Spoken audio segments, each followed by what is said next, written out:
What's going on, ladies and gentlemen, G's and gents, peeps and cronies? This is Professor Goodfeels. This is Professor Goodfeels Show, and I'm Professor Goodfield, as you know. We have another very special guest here. You've all known him. You've seen him. Hugo Infinity. It's your boy Hugo Infinity, dog. With his various interviews, rap career, and everything of that kind of nature. Also, to his reviews as well, because you review books and various other things. Books, photography, interviews, a man that wears many hats, you know what I mean? I can dig that. Are you gonna stay just specifically to books and various things, or are you gonna branch out to like food and stuff like that too? Eventually branch out. I do want to, dabble in each niche, and it is, be a jack of all trades, because I respect everyone that does their, just focus on one thing. But I'm just passionate about learning new things. I have delved into food photography a little bit. I want to do even newborn photography or couple photography, and then also with the reviews instead of just books, maybe dabble into movies. But I'm taking it one thing at a time. Seeing what I can conquer, what kind of fits naturally in my life, and what kind of just is too overwhelming. So I play it by ear. I dig that. I love to see people win and branching out and doing new things. And also, a link to his channel will be below in the description box for your viewing pleasures, and also some new knowledge you can get out there too. Don't be afraid. It's okay. You safe here. Yeah. But I wanted to start this one off. I haven't talked to Johnny about the situations that I really dealing with or whatever. So he gonna kind of rock with me as I go. This is the first time I'm putting this on camera and stuff. But really, I want to speak about certain issues that I have when it comes to my particular family, my situations, and how they kind of like mess me up a little bit coming up. Like, one thing is like a parent can only teach you as much as they know, right? So if that parent doesn't know this particular thing, they can't really pass it on to you. And one thing that, again, that I focus heavily on is just like self-knowledge, love, self-respect.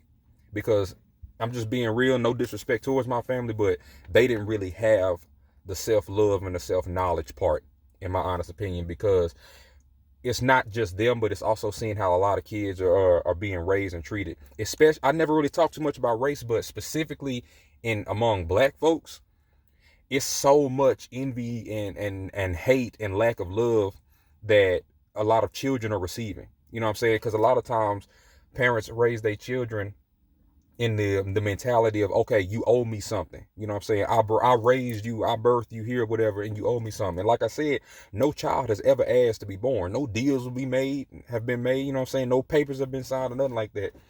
And sometimes, I think a lot of parents just get confused for that whole thing. They seem to think like raising a kid is just taking care of them, which is the same thing, but taking care of somebody isn't loving someone.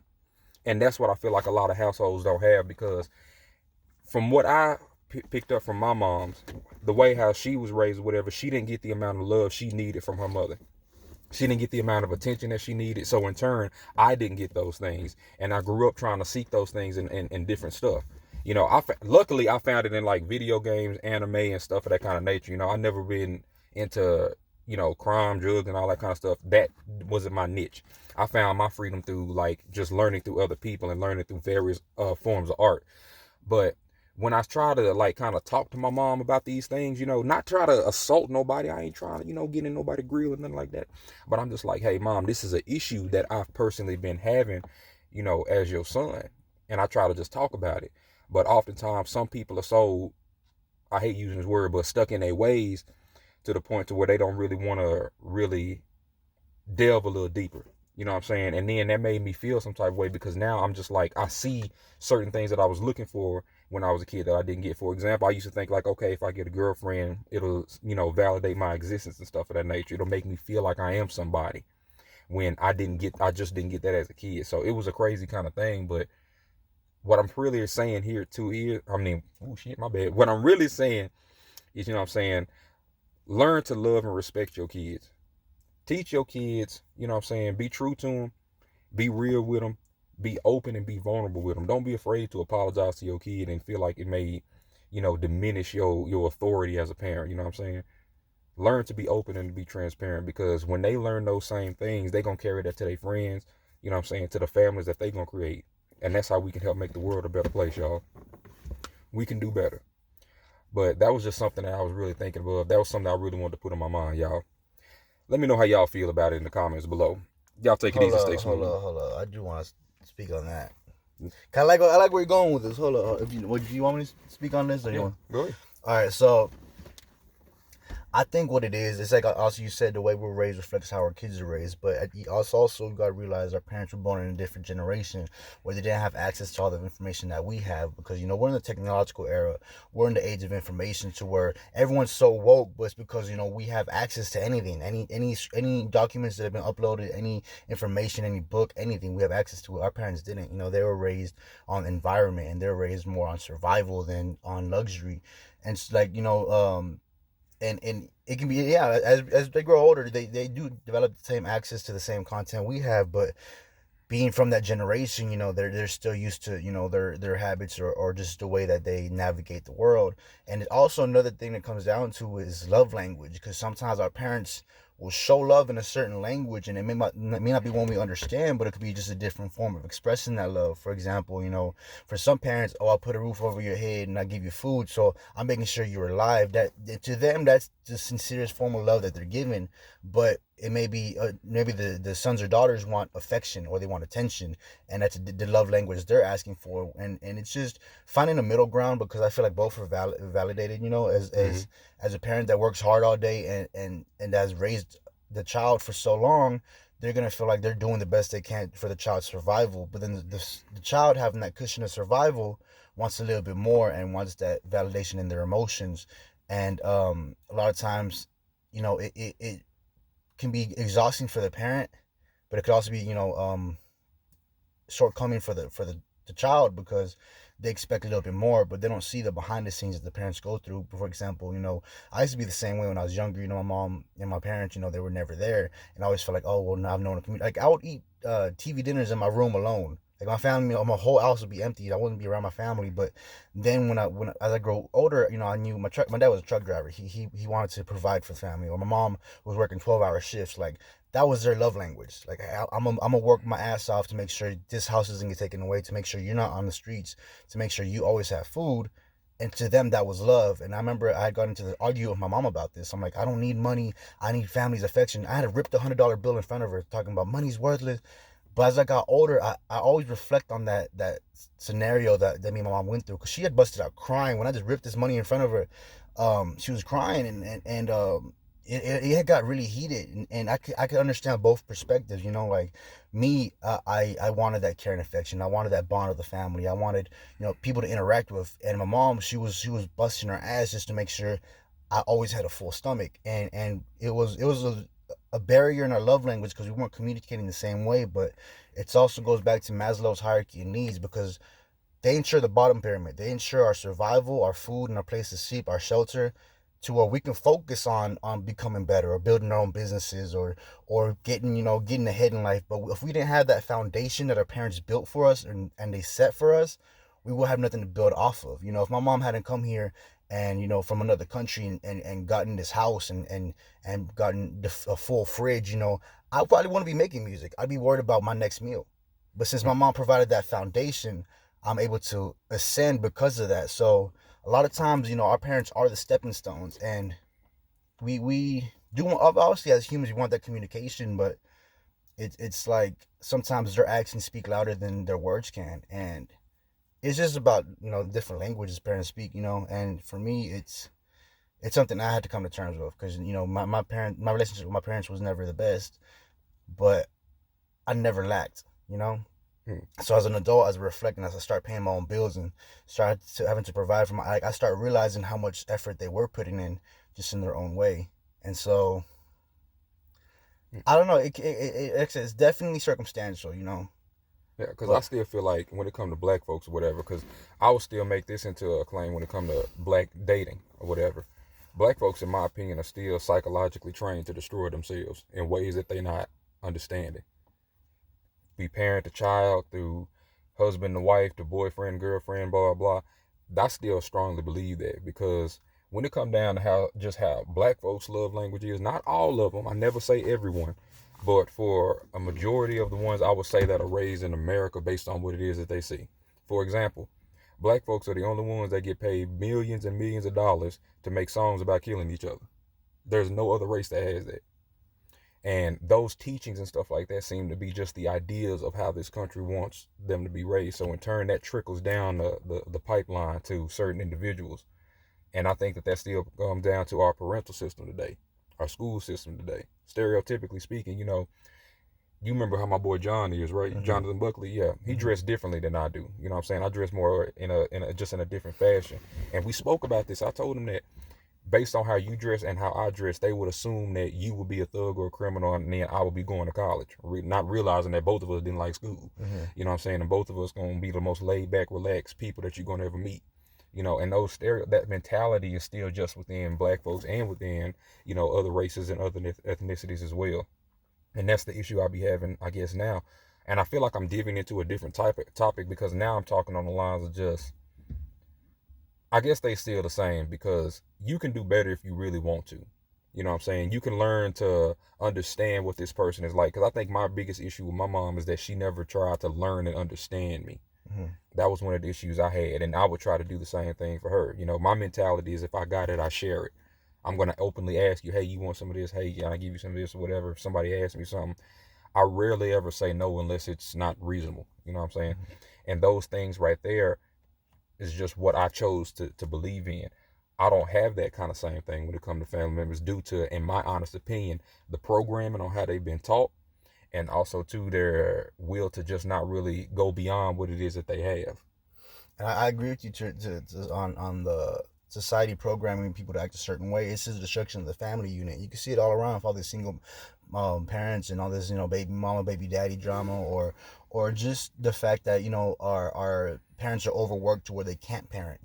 Where kids are grow up in daycare, grow up in school, spending more time with the institutions than they are with the parents. And I do agree that the family unit needs to be rebuilt, and a lot of it is psychological warfare or predictive programming, whatever exactly it is. There's something about the society that doesn't, that glorifies the wrong things. That everything that was sanctified before is just being vandalized now, and it's very hard to break that.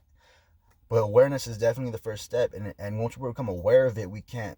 It's gonna be now. First, we're gonna be hit with that victim mentality, like, oh, they're doing this to us. But then we also have to overcome that and be like, all right, how do I combat this? Where can I put my part? Because sometimes, you can be wide awake, but you're gonna want to try to wake other people up. But everyone has different triggers, and everyone's gonna react differently to different things, and we can't get frustrated when we try to wake somebody up and they don't wake up, And some people are just heavy sleepers, figuratively. And so we just start. A lot of times it's leading by example. It's showing what we would like to receive. And a lot of times, and I understand sometimes we do that and we still don't receive anything. And that's when it becomes difficult for us. But that's when it becomes a matter of our character versus a matter of our environment. Sort of like nature versus nurture. Like, my nature is to be this way. Even though I was nurtured this way, it's in my nature to be and a lot of it's unlearning a lot of things we're taught. And so it could be hard, and it's going to be a long, difficult road, because a lot of times I think this is the first generation, like I said, going back to the age of information, where we're becoming more aware of this. And so to be the generation that actually breaks all these, societal norms, it's going to be a long, hard path. And, it does start, though. It starts within ourselves and the people around us. It starts within our homes. And Yeah. I think that's also, where you're coming from is like, how do you break that? When it's just happening day to day, and it seems like it's just everyone acts this way, and it's no breaking that. It's like, what do you do to change that situation or that scenario? And it goes back to knowing what power you have to. And it's also it relies heavily on communication, because communication is power. When you're able to communicate your needs and the other person is able to communicate their needs, and you're able to compromise and see what you can give and receive, that is when things start to grow. But when there's not a direct line of communication, or there's barriers, or there's goes in one ear and out the other, that's when it becomes very difficult to create change.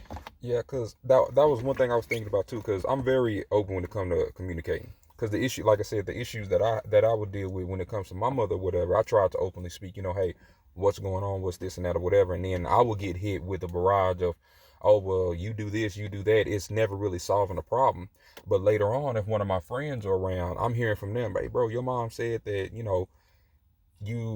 not happy for her when she's doing this or whatever, or you not this or whatever. She seems to be more vulnerable and more open with my friends than she is with me. And that's the part where I'm identifying, hey, there's a problem. And that's where the different mindsets come in, because when I face a problem, I handle it. When something is coming to me, I handle it. But yet when it's her remedy of solving a problem is repression and retreating. And that doesn't work, because just with those two mindsets different, how they differ so greatly or whatever, it's just like, now it's to the point where if I say, for example, moving to the next step of my life, my thing is this: you need to have people who are going to multiply you, especially when you go into business, when you're going into things that's going to challenge you, that you're not familiar with. No one's really taught, hey, at least not many people I know are taught, hey, start a business, you know what I'm saying? Learn how to do this, learn how to negotiate, learn how to do this, learn how to feel people, understand their body language, things like that. Now that I'm older and I'm going into this field, everything else that I learned was just BS. Nobody could teach me this, so I need people who are going to help amplify me on this path. How do you feel about it when it comes to letting people go, regardless of bloodline, who can't multiply you on your journey? I think that is something I've always faced, and to me, it is circumstantial. If someone's doing me harm, or they're holding me back, or they're a very obvious roadblock to where I need to go in life, then yeah, I'm gonna have to choose a different path and divert myself from that and keep on my path. But if someone's adding nothing to my life, they're just literally, but they're walking. I'm on my path, right? They do nothing to obstruct me. They're just there. They're not holding. Sometimes I have to give them rations, or something like I'll throw them a bone here. Because basically what I'm trying to say is I have friends that I've known since day one when I had nothing. These people are still doing almost nothing with their lives. They're not necessarily doing nothing with their lives, but they don't have the same standards I hold myself to.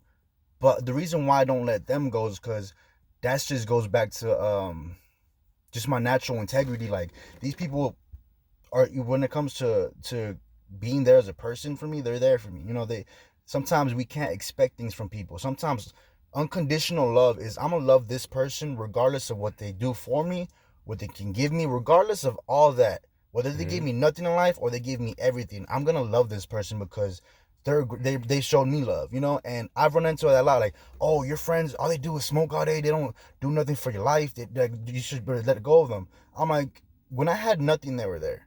When I was doing nothing with my life, they never judged me.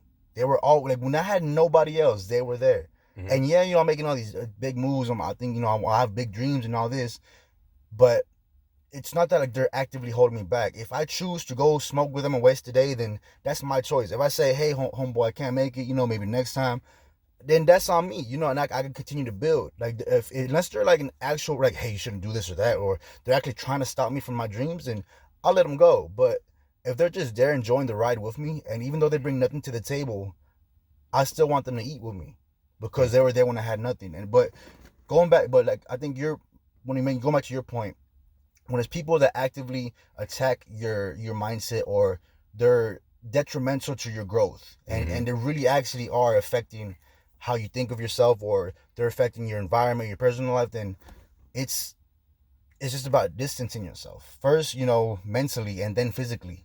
If you can't physically, like, some people are in situations where they can't physically distance themselves, but you have to downplay other people's role in your life. Like, you have to understand how much control you're giving somebody by giving them space inside your head. The more you think about something or somebody, the more power you're giving them. So what the first step to letting go of somebody is diminishing that power. Every day, wake up a little less concerned about what they think or what they do, or becoming self-sufficient to where, like I said, if the person is there, like, necessarily giving their finances or a shelter, or they're providing something, you have to become self-sufficient in that portion before you can fully let go of somebody else. Like, for example, couples that live together, toxic couples, the woman can't move out because she wouldn't be able to pay her bills, but she knows that the guy is not good for her. Cause I've seen it happen before. The first step is becoming self-sufficient and fulfilling that role, so that person can't fulfill it for you, and they become less of an asset. Once you remove someone as an asset in your life, and you no longer need them, it's easy to let them go.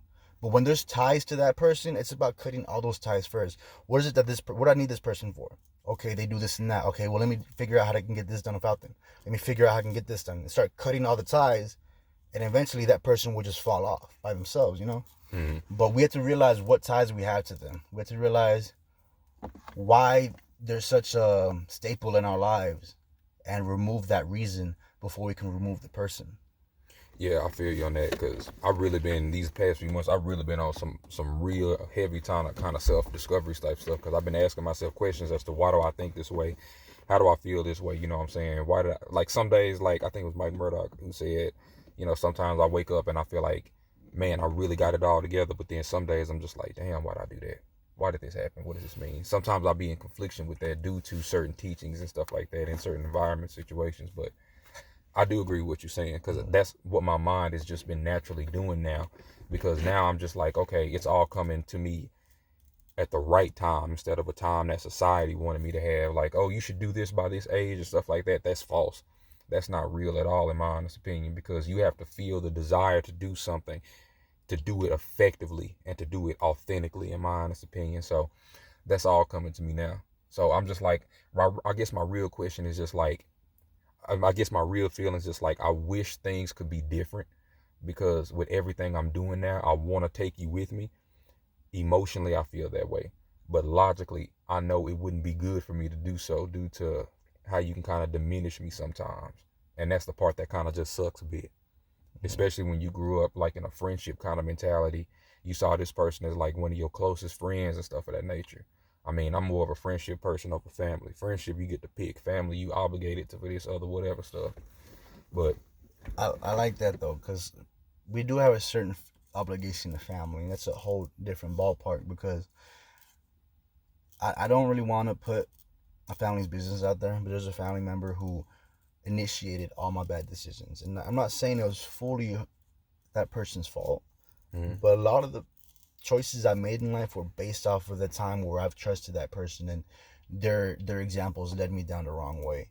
And I had to learn to forgive that person, but then also as family, I can't just give up on that person. And there's always gonna be that initial mindset like, oh, I know if I hold them, this person is so toxic to my life, but they're family, and it all goes back to how we're raised. If we're raised on very strong family values, the harder it's gonna be. If we're raised on very loose family values, it's gonna be easy. Oh, blood ain't nothing, But for me, it's been hard to let go of certain family members, and it always will be because, I mean, if we don't have family, what do we have? And a lot of times, friends can become family. You can find other people or your careers and all this, but like I said, it goes back to the destruction of family values in the society. If we destroy the sense of family, we start destroying our sense of community. If we start destroying that, it goes back to our humanity. We shouldn't be able we shouldn't so easily write people off. And obviously there's gonna reach a point where there's not more we can do for that person. But if we're so quick to give up on people, or we're so quick to just toss them to the side, then as family, then who else is gonna look out for that person? And I don't know. I was raised on very strong family values. My family's, well, my mother's side of my family is very close, and it's always been like, if you ain't got it, I got it. But going back to that point, every other person in my family has given up on this family member. Everyone has turned their back because we've given that person so many chances, and now that person's out in the streets, just doing the wrong things. But there's something in me that says, this is my family. I can't let this person just ruin their life, and it's always gonna be there, because we naturally gravitate towards people that are like us, but we also gravitate towards people that have the same genetic code as us. They're literally share our same energy, and they're made of the same things we're made of. And it can be hard to turn your back on family, but sometimes it goes down to your gut instinct. If your gut is telling you, don't give up on this person just yet, follow that. If your gut is screaming at you, let go of this person right now, you're going to destroy yourself, you're going to have to. And you got to be able to discern the way to do that, because it's not about cutting the person off. It's how you transition removing them from your life, because I feel like that's the key issue, is that people are so quick to cut people off. They do it the wrong way, because there's a right and the wrong way. Like, it's like a job where you put your 2 weeks notice or you walk out. It's gonna have two different effects. And so same with people in your life. You can transition out of something without just removing them completely negatively, like cold turkey. There's a classy way to do things, or something that makes it easier for both parties. Because when you do remove someone from your life. You don't know the role you play in their lives. Mm. You don't know what kind of asset you are to them. So you have to consider what removing yourself will do to them, just like you're considering what removing them will do to you. So it's just about learning to find that middle ground and understanding. And it can be hard, especially, when one party's blocked off to it, and there's that when there's no open communication, it becomes a lot harder. But that's when it really comes down to your character. Yeah, I feel you on that, because I'm pretty much in that middle of just like not really knowing yet of everything I want to do, because I'm still learning just so much more about life now in these upcoming days. I'm just learning like just a plethora of new knowledge, so I can't really say what it is. These are just all pretty much thoughts I just wanted to put out there. It's a conversation. Yeah, and see what was going on. But yeah, that's pretty much the meat of what it is I wanted to kind of get out there. I don't know what I'm going to title this video as, but we'll make it work though. Did you have anything else you want to add? No, I feel like that was actually a really good discussion, because as you said, I was just kind of learning as I went, and a lot of stuff I just said I was just now realizing. It's not like I had this pre-planned and I was like, oh yeah, this is gonna sound great. No, as we're talking, I started actually thinking about what my actual ideas and beliefs and thoughts are on these subjects, and I feel like everyone watching, y'all should take the time to consider this topic and form your own opinion and really delve deep into what we discussed and see what you think about this. Because as a society, we can have better family bonds. We can have better sense of community. We can have a stronger sense of unity. And there's something there that's stopping it.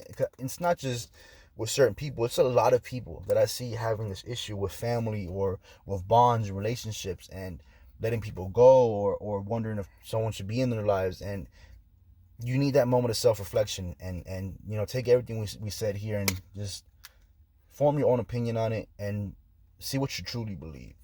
Yeah, because it's other people who've been having this. That's really why I wanted to shoot this, and I still feel like I'm going to shoot this topic again in the future, because I'm going to go even deeper on it, because right now this is still kind of just a surface. It's like a spiral. You always come back to something, but you're closer and closer to the middle each time. Exactly.